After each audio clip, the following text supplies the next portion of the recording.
Hello दोस्तों, सभी को जोहार। आप सभी को पता ही होगा कि जैक बोर्ड 12th की रिजल्ट की घोषणा हो गई है और झारखंड के इन छात्रों ने टॉप किया है। चलिए जानते हैं। सबसे पहले बात करें आज स्ट्रीम की, तो आर्ट्स में गवर्नमेंट हाई स्कूल काके की छात्रा जिन्नत परवीन ने 472 अंक लाकर पहले स्थान हासिल किया है। दूसरा स्थान +2 हाई स्कूल खूंटी की छात्रा बहमनी धान ने 466 अंकों के साथ दूसरा स्थान हासिल किया। तीसरा स्थान का बात करें तो उर्सलाइन इंटर कॉलेज रांची की छात्रा दीपावली कुमारी ने 458 अंक लाकर तीसरा स्थान हासिल किया है।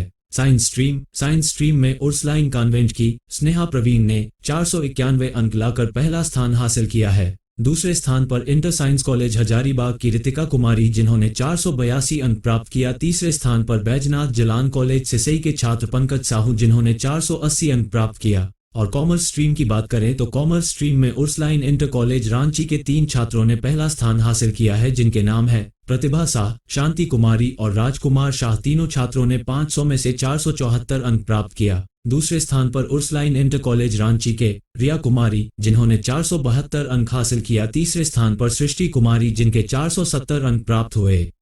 हेमंत सोरेन ने प्रवर्तन निदेशालय ईडी की विशेष अदालत में जमानत याचिका दाखिल की, जिस पर कोर्ट ने दोनों पक्षों को 4 मई तक जवाब देने का समय दिया। हेमंत सोरेन के वकीलों और ईडी के वकीलों के बीच बहस हुई, जिसमें दोनों पक्षों ने अपनी दलीलें रखी। सुप्रीम कोर्ट के सीनियर एडवोकेट कपिल सिब्बल ने कहा कि ईडी के पास हेमंत सोरेन को गिरफ्तार करने का कोई ठोस आधार नहीं है और राजनीतिक मामलों में उनके मुवक्किलों को फंसाया जा रहा है। विरोध में ईडी के वकील जोएब हुसैन ने कहा कि हेमंत सोरेन प्रभावशाली व्यक्ति हैं और वे गिरफ्तार होने पर अपने प्रभाव का इस्तेमाल कर सकते हैं। मामले में शामिल है 8.86 एकड़ जमीन की खरीद बिक्री का मामला, जिसमें हेमंत सोरेन का कहना है कि उनका कोई लेन देन नहीं है। गिरफ्तारी के बाद उन्हें 31 जनवरी को लंबी पूछताछ के बाद हिरासत में लिया गया था। रांची की राजधानी में एक भयानक हादसा हुआ, जिसमें एक बस अनियंत्रित होकर पलट गई। इस दुर्घटना में बस के खलासी की मौत हो गई, जबकि कई अन्य यात्री घायल हो गए। दुर्घटना का समय बुधवार की सुबह था, जब बस बुढ़मू के ठाकुरगांव थाना क्षेत्र में रांची की ओर जा रही थी। बुढ़मू के बेतांगी से सवार बस में थी, जिसमें बस नंबर JH01P 7243 थी। बस कोराबार गांव के पास अनियंत्रित हो गई और पलट गई। इस हादसे में बस के खलासी विनोद महतो की मौत हो गई, जो बुढ़मू थाना क्षेत्र के बेतांगी के रहने वाले थे। घायल यात्रियों को स्थानीय चिकित्सालय में इलाज किया गया, जबकि गंभीर रूप से घायल विनोद महतो को रांची के Rajendra institute of medical sciences Prim's भेज दिया गया, लेकिन उनकी मौत हो गई।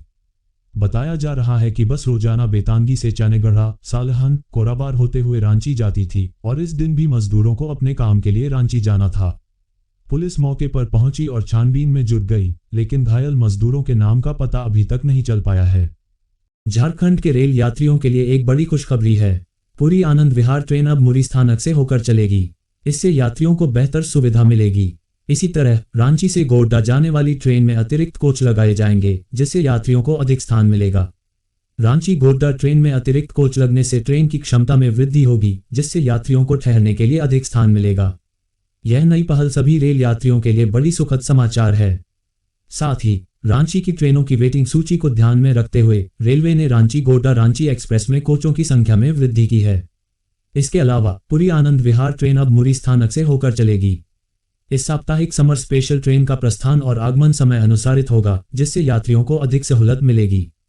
इसी बीच चक्रधरपुर रेल मंडल में कुछ ट्रेनों के संचालन में कुछ परिवर्तन किए जा रहे हैं, जिसमें कुछ ट्रेनें रद्द और कुछ को विलंबित किया जा रहा है। अधिक सुविधा के लिए रेलवे अपनी सेवाओं में सुधार कर रहा है और रांची रेल मंडल के कुछ कर्मचारियों की सेवानिवृत्ति की खबर भी आई है।